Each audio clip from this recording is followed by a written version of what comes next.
Fala galera, beleza? Aqui é Gustavo, espero que todos estejam bem. Vamos dar sequência à leitura do Evangelho de João aqui na Bíblia de Estudos Swindoll, na nova versão transformadora, capítulo 19, acho que é isso, capítulo 19, com algumas notas de rodapé e a Igreja do Santo Sepulcro. Vou ler isso daqui, tá? Porque é interessante a compreensão da necessidade de um Salvador. É um textinho curto, tá? Então a gente vai aproveitar e vai dar uma olhada nele também. Então vamos lá. Capítulo 19. Então Pilatos mandou açoitar Jesus. Os soldados fizeram uma coroa de espinhos e a colocaram em sua cabeça. Depois puseram nele um manto vermelho. Zombavam dele, dizendo: "Salve, Rei dos Judeus!" e batiam em seu rosto. Pilatos saiu outra vez e disse ao povo: "Agora vou trazê-lo aqui para vocês. Mas que fique bem claro, eu o considero inocente." Então Jesus saiu com a coroa de espinhos e o manto vermelho. "Vejam, aqui está o homem", disse Pilatos. Quando os principais sacerdotes e os guardas do templo o viram, começaram a gritar: "Crucifique-o! Crucifique-o!" "Levem-no vocês e crucifiquem-no", disse Pilatos. "Eu o considero inocente." Os líderes judeus responderam: "Pela nossa lei, ele deve morrer, pois chamou a si mesmo de Filho de Deus." Quando Pilatos ouviu isso, ficou ainda mais amedrontado. Levou Jesus de volta para dentro do palácio e lhe perguntou: "De onde você vem?" Jesus, porém, não respondeu. "Por que você se nega a falar comigo?" perguntou Pilatos. "Não sabe que tem autoridade para soltá-lo ou crucificá-lo?"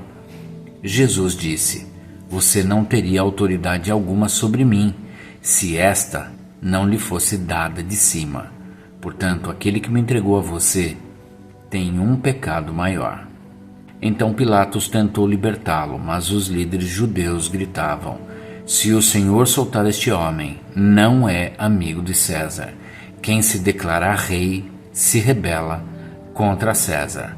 Ao ouvir isso, Pilatos trouxe Jesus para fora novamente e se sentou no tribunal, na plataforma chamada Pavimento de Pedras, em aramaico Gábata.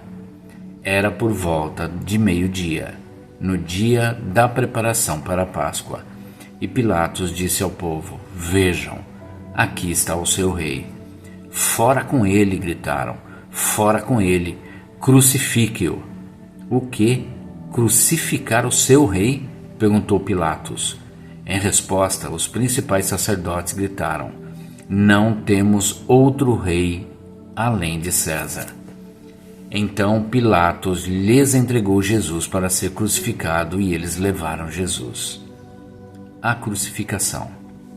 Carregando a própria cruz, Jesus foi ao local chamado Lugar da Caveira, em aramaico Gólgota. Ali eles o pregaram na cruz. Outros dois foram crucificados com Jesus, um de cada lado e ele no meio. Pilatos colocou no alto da cruz uma placa que dizia: "Jesus, o Nazareno, Rei dos Judeus." O lugar onde Jesus foi crucificado ficava perto da cidade, e a placa estava escrita em aramaico, latim e grego, de modo que muitos judeus podiam ler a inscrição. Os principais sacerdotes disseram a Pilatos: "Mude a inscrição de Rei dos Judeus para ele disse: Eu sou o Rei dos Judeus." Pilatos respondeu: "O que escrevi, escrevi." Depois que os soldados crucificaram Jesus, repartiram suas roupas em 4 partes, uma para cada um deles. Também pegaram sua túnica, mas ela era sem costura, tecida numa única peça, de alto a baixo. Por isso disseram: "Em vez de rasgá-la, Vamos tirar sortes para ver quem ficará com ela. Isso cumpriu as escrituras que dizem: repartiram minhas roupas entre si e lançaram sortes por minha veste. E foi o que fizeram. Perto da cruz estavam a mãe de Jesus, a irmã dela, Maria, esposa de Clopas, e Maria Madalena. Quando Jesus viu sua mãe ali, ao lado do discípulo a quem ele amava, disse-lhe: mulher, este é seu filho. E ao discípulo disse: esta é sua mãe. Daquele momento em diante, o discípulo a recebeu em sua casa. A morte de Jesus. Jesus sabia que sua missão havia terminado e, para cumprir as Escrituras, disse: estou com sede. Havia ali uma vasilha com vinagre, de modo que ensoparam uma esponja no vinagre, a colocaram na ponta de um caniço de isopo e a ergueram até os lábios de Jesus. Depois de prová-la, Jesus disse: está consumado. Então, inclinou a cabeça e entregou o Espírito. Era o dia da preparação e os líderes judeus não queriam que os corpos ficassem pendurados ali até o dia seguinte, que seria um sábado muito especial. Por isso pediram a Pilatos que mandasse quebrar as pernas dos crucificados e removê-los. Assim, os soldados vieram e quebraram as pernas dos 2 homens crucificados com Jesus, mas, quando chegaram a Jesus, viram que ele já estava morto e, portanto, não quebraram suas pernas. Um dos soldados, porém, furou seu lado com uma lança e, no mesmo instante, correu sangue com água. Essa informação provém de uma testemunha ocular. Ela diz a verdade para que vocês também creiam. Essas coisas aconteceram para que se cumprissem as Escrituras que dizem: nenhum dos seus ossos será quebrado, e olharão para aquele a quem transpassaram. O sepultamento de Jesus. Depois disso, José de Arimateia, que tinha sido discípulo secreto de Jesus, porque temia os líderes judeus, pediu autorização a Pilatos para tirar da cruz o corpo de Jesus. Quando Pilatos lhe deu permissão, José veio e levou o corpo. Estava com ele Nicodemos, o homem que tinha ido conversar com Jesus à noite. Nicodemos trouxe cerca de 35 litros de óleo perfumado feito com mirra e aloés. Segundo os costumes judaicos de sepultamento, envolveram o corpo de Jesus em lençóis compridos de linho, junto com essas especiarias. O local da crucificação ficava próximo a um jardim, onde havia um túmulo novo que nunca tinha sido usado. Como era o dia da preparação para a Páscoa judaica, e uma vez que o túmulo ficava perto, colocaram Jesus ali. Vamos para as notas de estudo.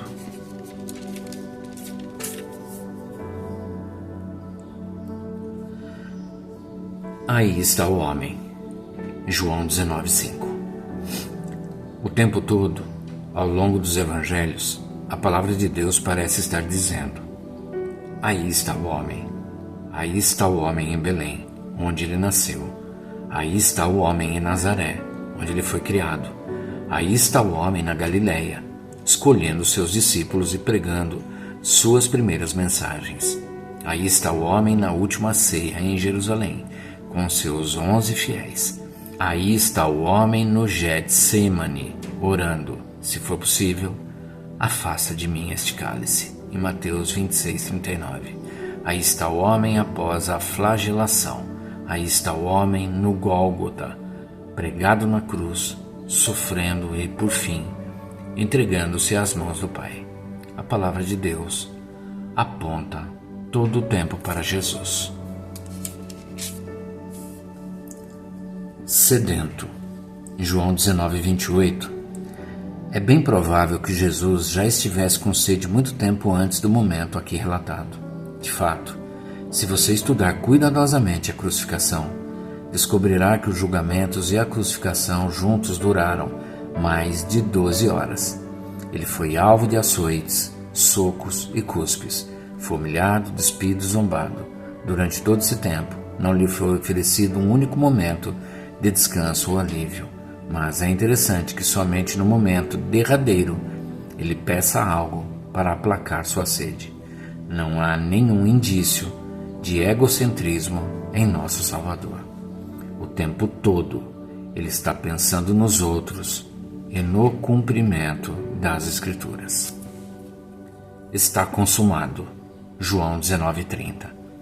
Essas palavras são de imensa importância. Não havia mais nenhuma profecia relacionada à expiação que ainda precisasse ser cumprida. Tudo tinha sido concluído, exatamente como os profetas haviam predito. Assim, Jesus provou as gotas levadas a seus lábios, suspirou e entregou o Espírito. Feito. A salvação foi consumada. Nicodemos reaparece em João 19:39. Depois da morte de Jesus, Nicodemos e José de Arimateia tiram o corpo da cruz e preparam-no para o sepultamento. Trata-se do mesmo Nicodemos que fora a Jesus durante a noite para tentar descobrir o que significava nascer de novo, em João 3:1-21. Em algum ponto, Nicodemos enxergou a verdade nas palavras de Jesus e, ao contrário da maioria dos fariseus, reconheceu-o como o Messias. Depois disso, em meio ao restante do ministério de Jesus, o interesse de Nicodemos pelo Messias deve ter crescido, assim como sua fé nele e no papel que Jesus desempenhava no plano de Deus. Agora vamos aqui ao quadro de estudo. Igreja do Santo Sepulcro, a compreensão da necessidade de um Salvador em João 19. Então aqui a gente tem uma imagem, que é a entrada principal da Igreja de Santo Sepulcro, construída no local da crucificação e da ressurreição de Jesus, segundo a tradição.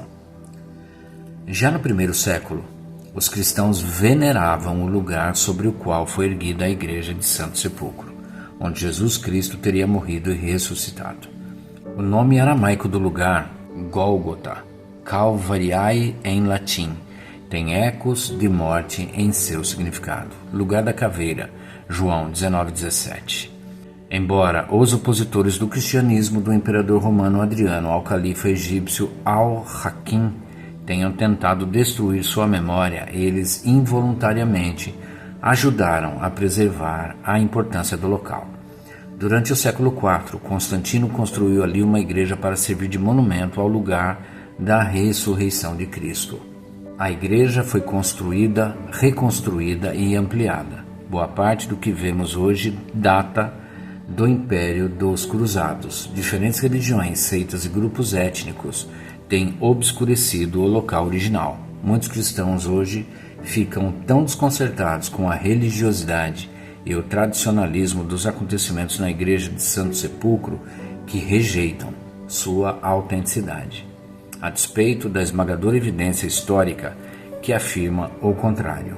A Igreja parece bastante estranha àqueles acostumados ao culto ocidental. Ícones de ouro, sacerdotes que cantam incenso forte preenchem os espaços entre as paredes de pedra escuras e frias. 6 diferentes grupos cristãos disputam os trabalhos ali. Conflitos territoriais emergem de vez em quando. Se não tomarmos cuidado, nosso caráter poderá se parecer muito com a Igreja de Santo Sepulcro. Um mundo que nos observa pode enxergar apenas nossa hipocrisia e, com isso, deixar de ver nosso Salvador. Nossa vida deveria ser uma porta para que outros enxerguem a Deus, e não obstáculos de religiosidade, os quais eles devem contornar para que consigam ver o Evangelho.